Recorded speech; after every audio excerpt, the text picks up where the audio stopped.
old story ng Maka. And I hope na you feel the same way na ganun yun siya nakita na iba na ngayon. And syempre, we're so honored na kasama namin ang ilang sa mga veteranong mga actors na sila, sila Sir Bobby Andrews, Miss Angelo De Leon. Grabe guys, nakawork ko sila, parang nakahiya. Pero, sobrang bait nila. Sobrang bait and sobrang warm. Parang, na-feel ko na magulang ko talaga sila sa moment na yun. Ba't ka nakahat? Nasa bahay ka na. Kasi magla-live ako. Diba ganun naman yun, guys? Pag nanonood ako ng live ng mga friends ko, nakita ko, nakahat sila. Nasa bahay naman sila. I mean, nag-jacket na lang ulit ako kasi magla-live ako. Bakit nyo tinatanong? Okay, hindi ako magalit. But yeah,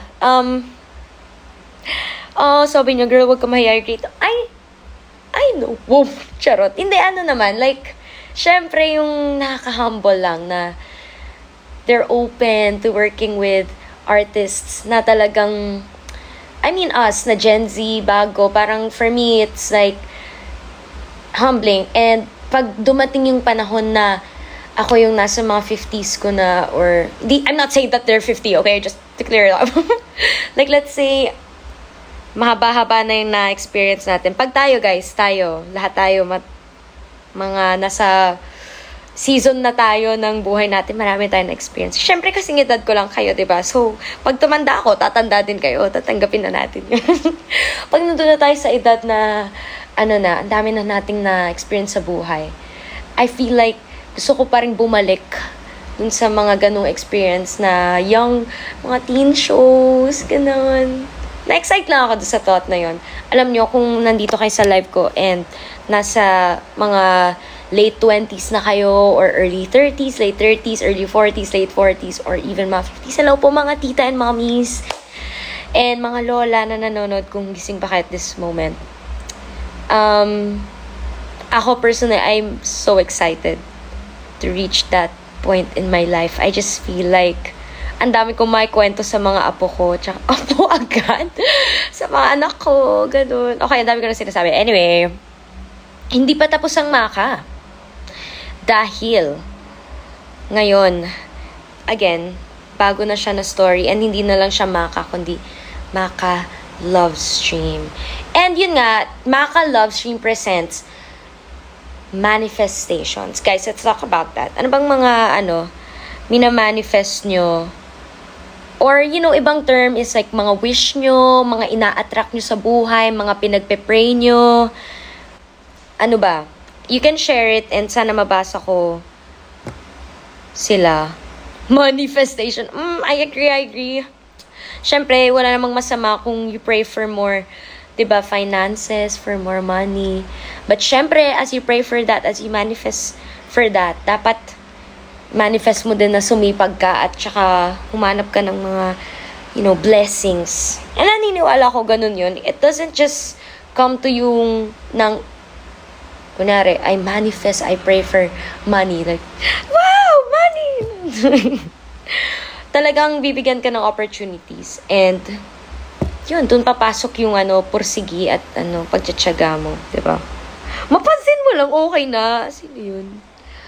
Yung mamansin. Sorry, guys. Pag ganitong mga late night live, mga biglaan, feel ko, gusto ko lang magkwento. So, most of the time, hindi ako nakatingin sa screen. Kaya, kung mapansin ko kayo or hindi mapansin, guys, I'm sorry. But, I hope na, wala. Magiging listener lang kayo ngayon, guys. Kasi, lang ako. Para akong yung kaibigan nyo na, after the whole day, parang ka-text kita or ka-video call kita, tapos, alam mo ba, friend?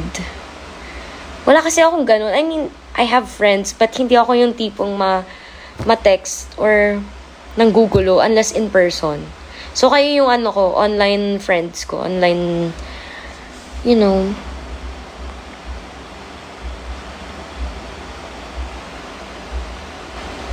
Sabi ni Early, di talaga kumukupas kagandahan mo. Crush kita, Idol Philippines. Huwag kang ganyan. Baka hindi na ako makatulog na ito. Charot. Thank you. Online ka, chikahan. True. Sabi ng ka-work ko, kamukha kita. Sabi ni Angel. So, mukha akong anghel. Char! Sana makita kita in person. Puprove natin yan. Ate, ito, sabi ni Ja, what vocalization techniques do you use po para maganda boses? Okay. Huwag niyo akong gagayahin sa mga kumakanta din dyan or mga naghahanap ng mga advice at tips sa pagganda. Hindi ako mahilig mag-vocalize. Dati! Not until na-expose ako sa mga friends ko sa church, sa worship team. I have friends and I see them, kunyari early in the morning, I see them vocalizing. And now then, kasi nagka-choir din ako sa church, guys. Share ko lang. Thank you, Lord. Yun, we do vocalize. Parang, minsan pag hindi ako nakapag-vocalize as in yung mahaba talaga. Or nag-search ako sa YouTube, parang short vocal warm-ups. Na, yun nga, kunyari, na-realize ko, kailangan ko rin siya even with acting kasi I use my voice the whole day. Tapos yung tono pa minsan nung characters ko, parang, ang taas! Grabe, ganun. Tapos pinapakanta din nila ako minsan yung mga characters ko, diba? Alam nyo naman yan. So, yun. I do this. Sample, oh my gosh, Kuya RJ, is that you? Wow, I'm feeling. Kuya RJ, ikaw ba yan? Okay, anyway, sample. Sabi ko, RJ. Kuya RJ, ayan. Kasama ko minsan mag-vocalize in the morning ng umaga sa Sunday. So, ganito. Ano nga yung, ano nga yung Kuya RJ? Parang, nakalimutan ko. Parang, pam, pam. So, short lang, kunyari ako, I do like, parang ibon. Nakaka-awkward sa una, but it helps. And marami nagsabi sa akin, like Kuya Eric Santos, sabi niya na-realize ko sobrang importante. Parang may mga bagay kasi guys sa una hindi mo alam na helpful pala siya. And then as you know, the years go by, parang kung ginawa ko lang sana to dati, hindi sana to nangyari. Wow. That's, a good realization. Wait, okay, let's find another question. But yun, marami pang iba na ways and sobrang accessible na niya guys online. Kaya, don't shy. Don't shy. I saw you sa favor con. Hi, I didn't see your name here but I'm glad na you went there. Ang bilis ng comment. Wait. Ayan, tapos nag-stop naman. Ano ba yun? Kaya ko to. Hi, Mutya. Oh, I miss. Teka. Bye.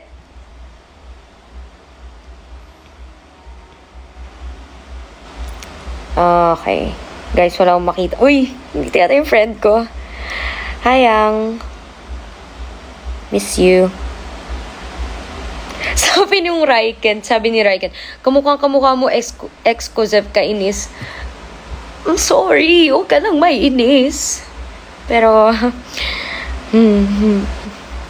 sakto, mag-11 na, uy, wag naman.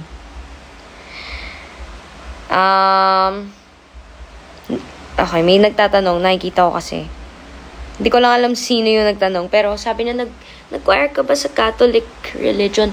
I am a born-again Christian ever since I was born. So, naka-attend naman ako ng I've experienced attending a Catholic mass kasi sa school, ganun, or sa mga kasal ng mga kamag-anak mo, ganun. Or meron din mga times na napapadaan ako sa church, mga Catholic churches sa Laguna or even here sa Manila. And, na-experience ko, alam ko ibang mga songs.